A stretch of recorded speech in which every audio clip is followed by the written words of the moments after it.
It's Friday as we're about to kick off a fun Friday session. Going to take a look at the current situation on Bitcoin. A lot of people are expecting an election pump into the end of the year.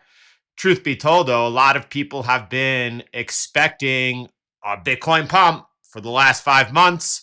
We're going to take a really strong look at what's going on, and we're going to be looking at some old charts that I haven't even pulled up in a bit. So it's going to be a good, fun session. Starting off with just looking at the assets that we've have chosen to trade, with the exception of USD, the levered semiconductor ETF, which we have that kind of up as, do we want to get involved in this? We have a potential CTM solution, and we're just monitoring and watching. But everything else here on the board is things that we have chosen to be involved with. And if you look at, or I'm starting when we see that October 2023, when we saw that injection of liquidity coming from the ETF, spot ETF Bitcoin launch. And I'm going to add in the TQQQ in that moment. But before we do, and before we get started, there's one thing that's missing. Give me 1 second. I just want to pull up the pointer so that we could go ahead and all be on the same page as we continue forward today. All right, so we got that up. Let's see what we got. And we're good to go. Entering ghost mode. So we got, let's see. I'm going to add in here the triple Q, right? And that's like a barometer. And you could see that thus far, I'm going to, for a second, get rid of Solana. Obviously, Solana is outperforming. And you could see that using triple Q as a barometer, every asset, every instrument that we choose to execute off of is an outperformer, right? Except for Tesla. Tesla has been lagging, so we'll look at Tesla a little bit later. The next thing I want to do is use that same with the triple Q in there. I want to look at what it was like from where the bull market breakout began. So that was January 2023, and then up until that same barometer of October. And we could see that like TQQQ was up a massive 38%, or triple Q, I should say, was up 38%. And look at like FNGU up 286%, NVIDIA 200%. Tesla there was banging. And yeah, that's one of the things. You never know in the future what's going to outperform. You could put all of your cards. How was I going to say that? You could put all of your cards. You could stack the deck, meaning that you could pick certain sectors. For example, we focus in on crypto, Bitcoin and crypto. We expect that out to perform the devaluation of the dollar. We also focus on select tech, right? And that's why Tesla's there. Tesla is considered a tech company, and we focus on TQQQ. Why triple Qs are up 38%, TQQQs up over 117%, and then Ethereum, underperform in tech. That's not a surprise. What are you talking about? That's not a surprise. If you roll back a second, let me just show you one more thing. And Solana is not included in here because if I included Solana, it just distorts the chart like massively. So I'm not including Solana. What I am going to show you, though, is from 2020 up until that same point of view, up until October of 2023. And yeah, so overall, Ethereum is outperforming TQQQs by over 10x. Instead of 60%, you're looking at 736%. So you could get caught up in like the near term being however you want to define it. Let's talk about like, I don't know, 6 to 8 months, 3 quarters. You could be looking at the longer term from 2020, from the last time they went ahead and the printers began to run as they devalued the dollar. And then if I go ahead and add Solana, it's ridiculous. All right, so Solana's off the table. We don't need to put it out there. But all right, well, depending on your time frame and your perspective, I mean, look at Tesla is 3x in TQQQ, even while it's under pressure right now. And it's been under pressure since November 2021, ever since the bear market has began, and has not been able to get out of that consolidation that it's been in ever since equities broke out into their bull market January 2023. Maybe it's waiting on the next presidential election. It seems that Elon has picked sides, and if the party that he favors gets elected, that may benefit his business. I don't know. There could be a litany of other factors at play over there. Good morning. Lovely, lovely day. Great to see everyone in here today. And boom. That was, I mean, it wasn't like that. Bitcoin wasn't hardly on anyone's radar at that particular point. Since then, we've had other expectations, or I've had other expectations at different times that didn't wind up playing out. However, being able to pivot to what's happened technically and stay on the right side, that trumps anything. Here we are right now. Expectations are set that Bitcoin is about to explode. And because now, like, again, like the goalposts are constantly moved, right? Like, what do we mean? Well, it was always about the 4-year cycle until people realized that, well, and for the truth, like, not the truth, the way it was, the way it is that even though we from time to time for fun consult 4-year cycle behavior, like as soon as we did not have a blow off top in the fourth quarter of 2021, we said, well, we will abandon the 4-year cycle. We will make sure that we use our skills of technical analysis and discretion of macro to stay in front of what happens next. And then shortly thereafter, 3.5 months after, we moved into complete mechanical black and white trading, and the fruits are extraordinarily abundant. Boom, boom, boom, boom, boom. You got that little wordplay over there, huh? So no, I disagree wholeheartedly with this. This is Toxic Maxi. I mean, that's an interesting name you chose. So I'm gonna go soft, and I'm gonna say that's completely just ignorant. That's not an attack on you. It has nothing to do with the move to proof of stake, and it has everything to do with this time of cycle. And as the Fed is tightening and leading up to the cuts, Bitcoin has always outperformed Ethereum. However, this cycle, until very recently, Ethereum has been holding on. Look at this from the top of the cycle to now. Obviously, Bitcoin is outperforming. You could go from where Ethereum bottomed until now, and you could say obviously Bitcoin is outperforming. But if you go to that last tightening cycle, so let's move over to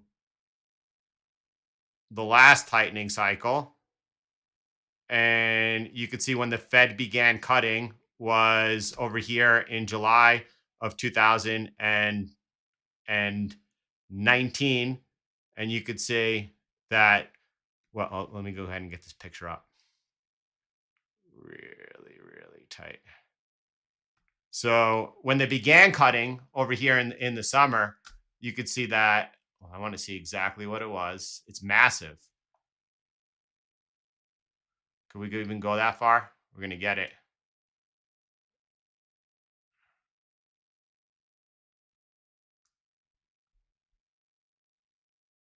It's not that massive, huh?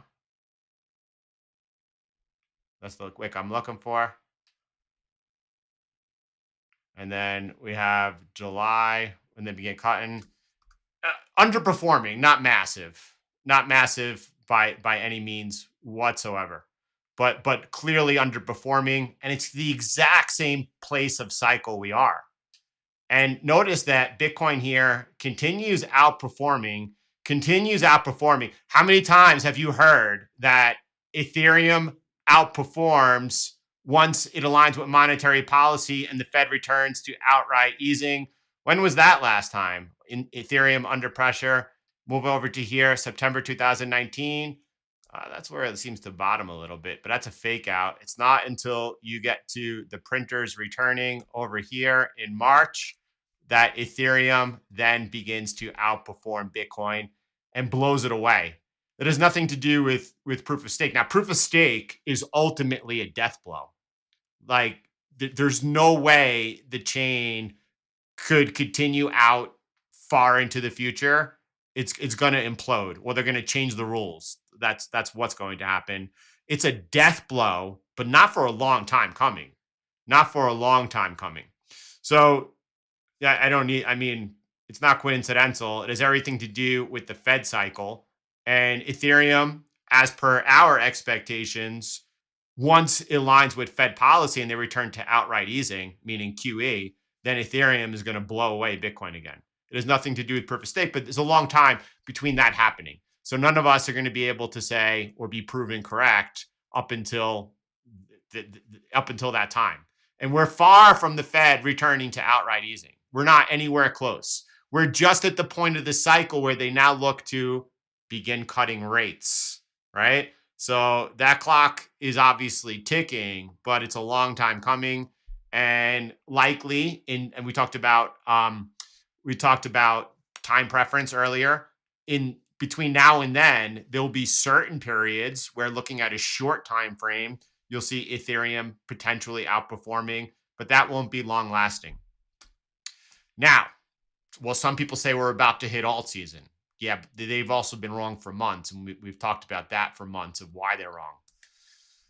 Let's jump back over here and let's begin this conversation with taking a look at the US elections. And people have moved from understanding that it's not about the Bitcoin 4-year cycle, because at this particular point in time, why it was for sure in the past, the amount of Bitcoin mined by the miners and then sold onto the market to continue their operations and meet their costs was a significant factor in the market. As you all know, for years now, coming into this halving, why it was going to have a marginal effect. It doesn't have the same effect that it used to. And I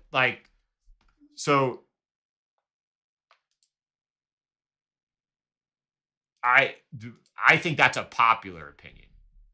And I could be wrong here, being an early adopter, someone who onboarded a litany of people to Bitcoin.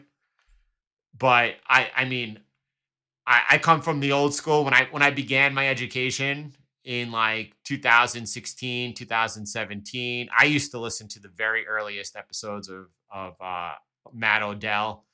And I don't know, Bitcoiner through and through.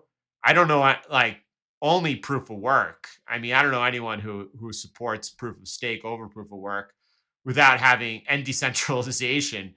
And then, oh man, the early conversations about Bitcoin being borderless, Bitcoin being, I, I mean, the beauty of Bitcoin. But today you have to wonder what happens in Bitcoin's future, because Bitcoin is obviously not at this particular point in time a peer-to-peer network. It could be, it has the potential.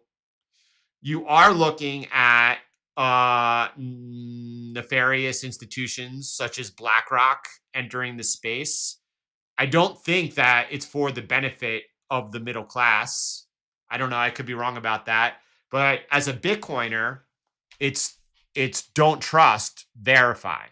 And as a Bitcoiner, you should be skeptical of everything, including that it is like written in the stars that ultimately Bitcoin price has to happen through adoption, ends up and to the right. You could bet on Bitcoin, and you could do that as a hedge against the monetary system. But at the same time, you cannot put all of your eggs in one basket. It's not a foregone conclusion. If you think it is, then you haven't done your homework. That's the truth of it. So US elections, and taking a look at, so it's not the 4-year cycle. It must be the US elections. Because if we line up the two past cycles, the two US elections, afterwards, prices pumped. True to form. Now, that happens to also be not only US elections, it happens to be very seasonal. What? Yeah, it's very seasonal. And it's not, well, let's, before we get into it, let's talk about seasonals during a US election. This is equity markets and it's not Bitcoin, but you could see after the election, S&P 500, it tends to pump. If there's a sitting president in the green, it pumps hard. If there is an open field like this year after the election, it pumps not so hard. And that, but oh, wait, what does that say in September and October? That's a lot of pressure. We'll find out soon over the next 2 months whether seasonalities follow a sitting president, which there is none, because you would see a slow drift upwards. You see a lot of fighting going on, right? When you're looking at all election years. And in all election years after the election, you see that S&P 500 pumps. So is it seasonalities or is it just is it Bitcoin and seasonalities? Did Satoshi design it that way? Did he launch at such a time where the halving would coincide pretty close every 210,000 blocks, approximately every 4 years with the US elections? Maybe. If you look at Bitcoin seasonalities, though, it's not just the election year. If you move towards the 2020 election year, after the election, for sure, that was a mega green. The most bullish we've ever had. Boom. What else was happening then? Outright QE. If you move to the election before that, okay, that was marginally okay. You saw a 5% green and then a 30%. 2017 wasn't an election year, though. It wasn't? No, it wasn't. And that's mega 53% and 38%. All right. 2013 was not an election year. So is it an election year or do people just continue try? Anyway, let's figure what's happening this election year, though. Ooh, let's get into that in 1 second. And you could see all assets in the months of August and September where we are right now. It is pretty tough with September being the worst month, including on Bitcoin. Let's watch out for that as we hit September and watch what happens, especially during this open field election year where historically it's been a very bumpy, not only September, but also into October. Head down, stack sats. Don't Bitcoin is hope, but you got to be a good steward. The most corrupt entities in the world have entered the space. Don't become one of those old gold bugs. Oh, but Jordan, gold is at a new all-time high. Yeah, but it's not keeping up with inflation. You could do better. But it's early. We haven't even gotten across the line. We're just crossing the chasm right now to the early majority. It's so early, it's ridiculous. And true to form, this next coming cycle, whenever that is, and we're going to talk about that in a minute, has nothing to do with when retail gets there. Yeah, retail's going to look at Bitcoin and be like, I missed it. I don't it's the same way that people within the stock market think that in order to get rich, they need to invest in penny stocks. And if it goes from 10 cents to $100, they'll get rich, not realizing they would have been much better off dollar cost averaging into big tech. It's the same exact situation. And that when retail comes, retail will be going towards altcoins. And there will be another alt season because it's human nature. But right now, people aren't speculating. Right now, consumers falling off. Right now, we saw it. And let me just pause 1 second just to get it in over here. Today, we saw the Fed's favorite inflation indicator unexpectedly missing as saving rates plunged to new record low. Do you think that alt season is going to kick off as the consumer is under a pinch? Oh, yeah, because they have a ton of money to speculate on as they're trying to pay their bills. In other words, the consumer is now wiped out, and yet inflation refuses to drop materially. By the way, today's PCE rising month over month, just as the Fed is getting ready to cut and can unleash the second coming of Arthur Burns, 1970s, hyperinflation Fed, sharper, quicker cycles are coming. Let me start over here, by the way, and just like to give myself a lead in. We're looking at the dollar. Great call on that underbelly breakout earlier, yesterday's stream. Underbelly breakout occurring, dollar extending upwards over here. And you're seeing another great call over here, underbelly. Look what we did here with the underbellies. Look what we remember. Trend line breaks are fun and they work much better than horizontal. But look what we did as far as learning how to get the earliest opportunity into the market with the lowest risk. These trades now extending upwards. Nasdaq is having troubles on the upside over here, beginning to see lots of wicks jumping down to an intraday basis over here. You can see that we've had this seller over here just below 19,700 on Tuesday, again on Wednesday. Yesterday's session, we came into that area 3 times, 3 hours in a row. That seller was hot and heavy. And then I thought personally that this morning, that's where we were targeting again. You can see the structural trend line coming in over here. Luke, aka Lukastis, was looking lower at 19,600, thinking that that seller would be there. Discretionary channel. He nailed it. A great, great, great awareness thus far. And that's a big move. That's a 200-point move, plus 200-point move. So absolutely nailing it. This is a clear line over here.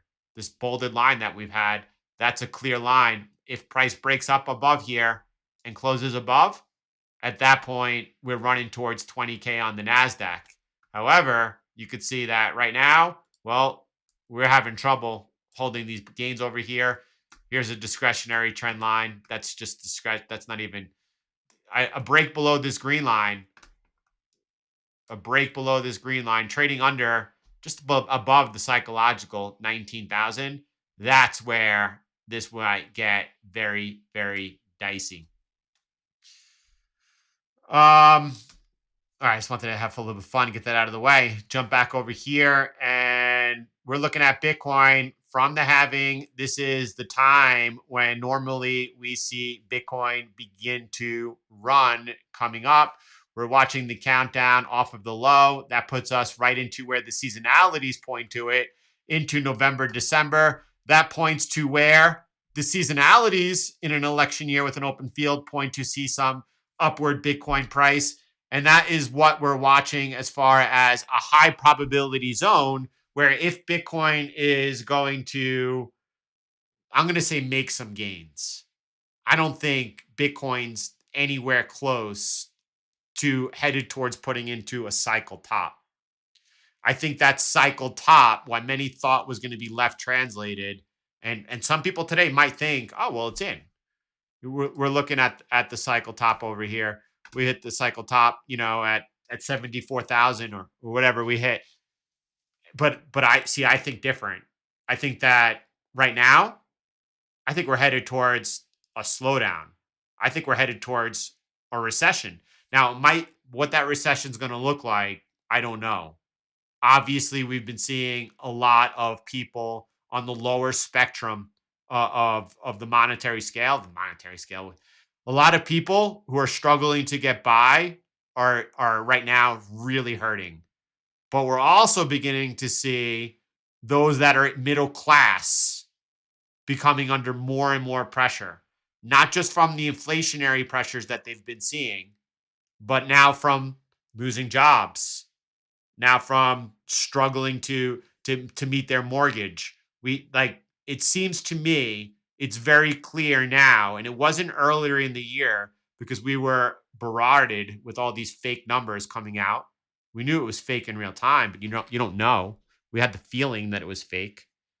Last week's job revisions pointed to a very clean picture of a slowdown. So clear that the Fed is pivoting.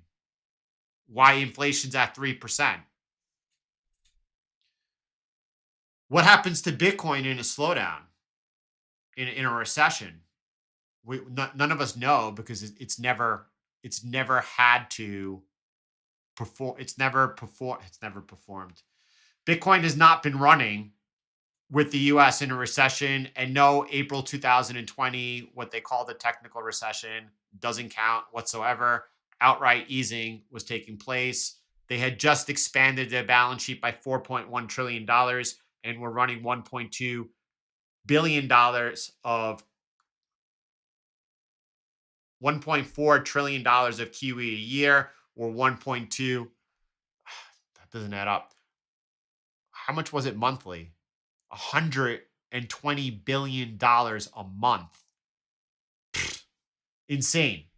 Dollar Generals yesterday, good one, showing that like that's the lower spectrum of society. Like, anyway, I don't want to. I'm gonna let it go there. The only recession that we've had post 2008, because ever since 2008 the Fed cycle began. Fed cycle trumps everything. It gets difficult. So hold on one second. Let me pull it. The only recession we had was April 2020, and they said it lasted that long, and we were not in a recession. Outright easing was taking place. So as far as the markets, obviously that doesn't count. We're talking about a recession.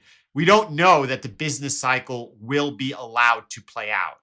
Now, it seems when Powell talked about there will be pain in August 2022, that's exactly what he was talking about. And the only way that the Fed gets to declare victory, and then more so fulfill their real mandate of taking all the money from the people and redirecting it to a very, very, very small percentage of people. The only way they're going to do that is to continue to devalue the dollar. The only way they have an excuse to do that is going to be if things are like people are in dire straits. And by the way, that might be the perfect opportunity for them to come in and release a digital dollar. And then you'll see in Europe, CBDCs. You're already seeing that taking place in Australia. You will see it in Canada, and so on and so forth. Everything that we've been saying ever since the last crisis is taking place. Timing it is everything. And there's no guarantee that we're going to see. By the way, if you look at Bitcoin right now, and we could say, well, it made a new all-time high before the halving. That's different. It seems to be ready right now, as you can see the oversold areas as it's coiling over here. It could easily make a nice, beautiful leg up. I could see it happening. Now, it's hard to make the case for that happening. It would be going against the grain if it were to do that, severely against the grain if it were to do that during the next couple of months. I would say there's a higher probability, if that's going to happen, that happens towards the end of the year and after the election.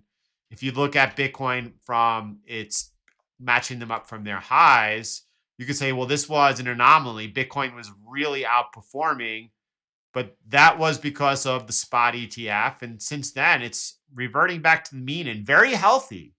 Look how controlled this consolidation has been. But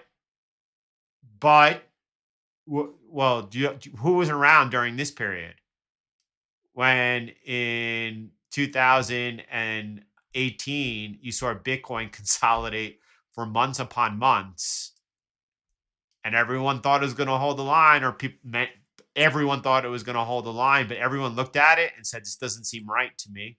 We know what type of outcome is a higher percentage, and boom, capitulation.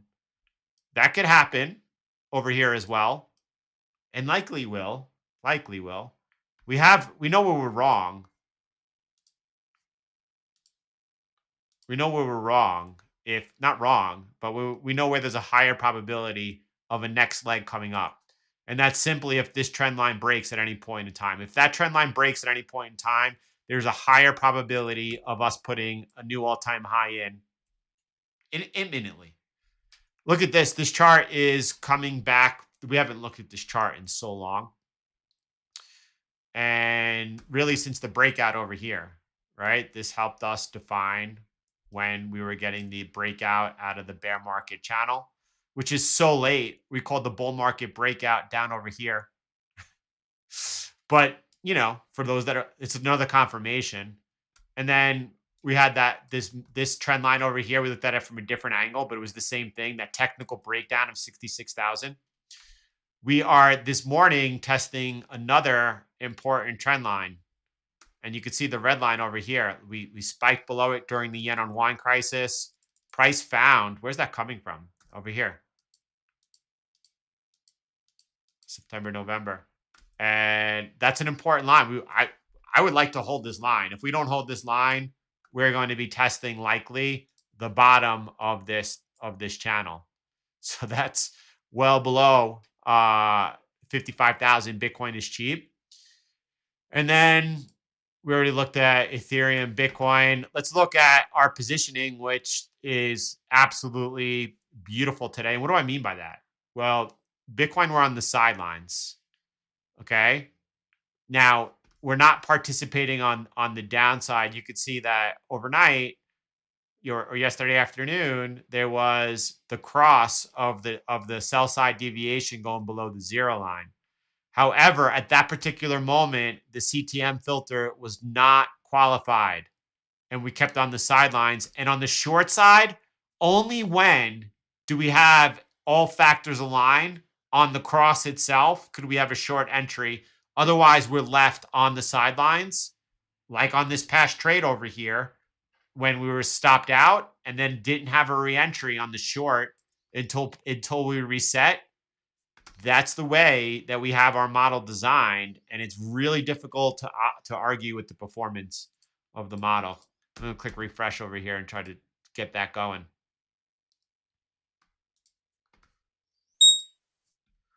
So this is from a year of 2016 to present. If you look at the short side, 329% with a 7% drawdown. It's phenomenal performance. It's very difficult to attack on the short side, right? In an asset that goes pumping up. So it is what it is. We're on the sidelines here on Bitcoin. Even if Bitcoin were to dump down towards 50, 51,000, we're on the sidelines until we get a reset. And that's just the way it is. Look at the difference of adding the short side with the buy side. Buy side loan is more than enough to get it done.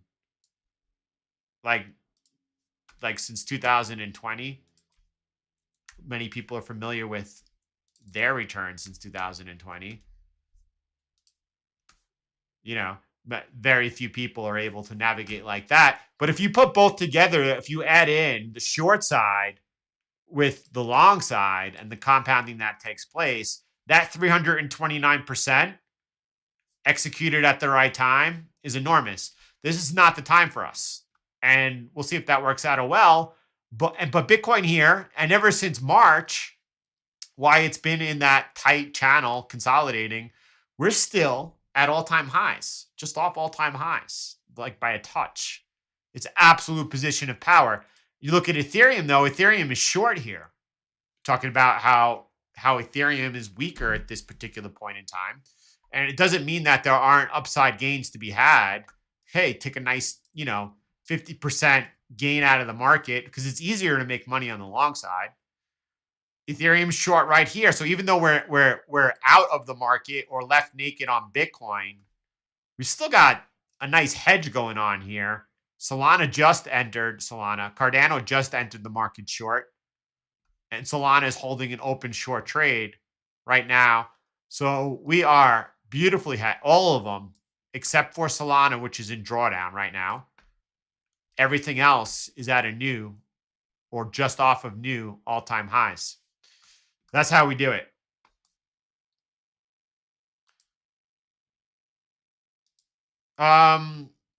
Question is, what's my view on the amount of money held in market funds and the impact once rates come down?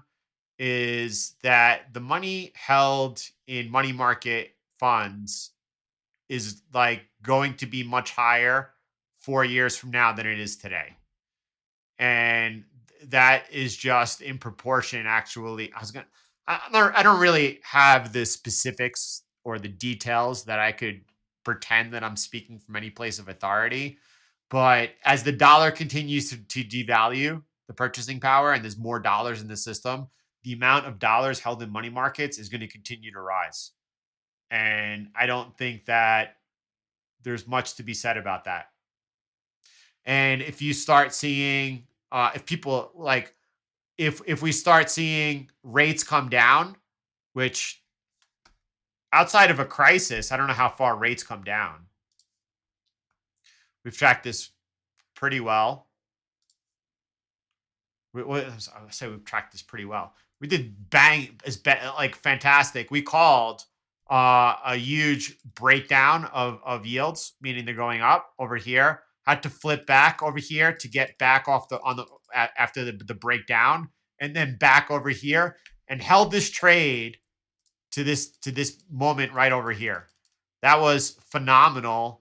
And then on the short, we're able to hold it down over here, and then we just stepped aside since. And since we were just on the sidelines, and price has gone actually, well, that was tradable range.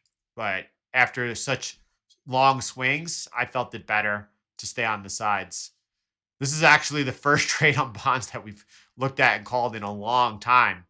And yeah, I think as we are right over here in time of cycle, pointing to the time when Fed began cutting rates, as Fed began cutting rates in July of 2019, trying to find it over here, we made a nice big leg down, consolidated up until the crisis. If there's a crisis, bonds are going to go extremely bid at any time that happens. And if that's happening, you obviously, if you were astute, if you knew how to navigate the markets, which very few people do, instead of being in a money market, you would be long bonds. That would be there's money right over there. I'm going to go ahead and pick it up. And because they need to bring during that crisis rates down as close to zero as possible in order to restart QE. But between now and then, it's not going to be so easy to navigate, because what's happening here? Why are yields rising as the Fed's getting ready to cut? Well, we got some inflation data this morning, and it wasn't the best. And maybe they're going to be tracking inflation. Who knows what the market price is in?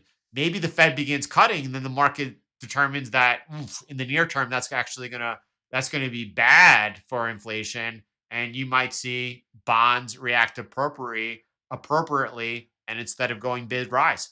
I don't know, but I'll be there to navigate it, and I'll do that mostly with just making sure I stay on the right side. Every time. And they're going to be there right on time. They're going to be there. People think that the Fed is late. They engineer with precision. They just don't have the same goals, the same incentives as we, the people, as us. All right, everyone. That's our Fun Friday session. I hope you have a beautiful weekend. Thanks for being here. And God bless you. I'll see you all on Monday.